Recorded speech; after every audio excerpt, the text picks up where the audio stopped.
Ako ngay may naisipang lutuin. Gulay na lahukan. Wow! Aba, ay pag ito'y inyong natikman, pihong inyong masasabi, ay pagkasarap-sarap pala niyan.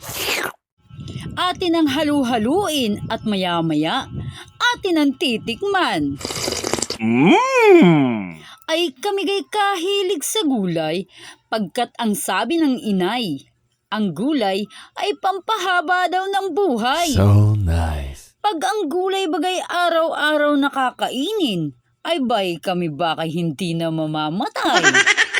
Aringay, nausbok na. Maya-maya ito'y nakahain na. Ay kita mo naman, ang gulay napakakulay. Wow. Aringat, meron tayong alugbate. Doon ko nasumpungan sa kalye.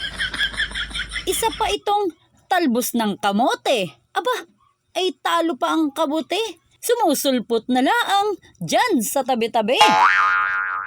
Aringat may malunggay, ay hiningi ko nga din sa aming mabait na kapitbahay. Perfect! May talbos din ng kalabasa. Abay, binili ko na ito sa palengke.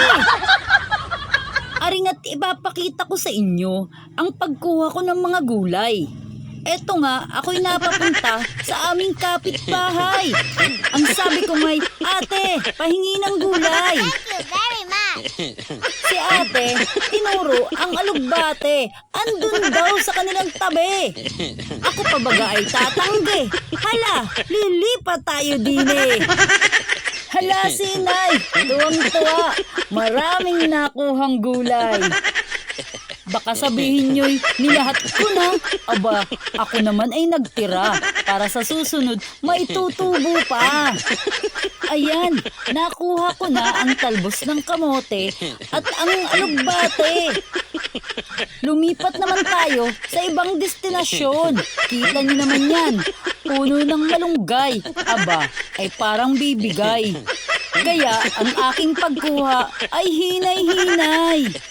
Ayan, ang ating gulay, kompleto na. Tara, tayo'y magluto na.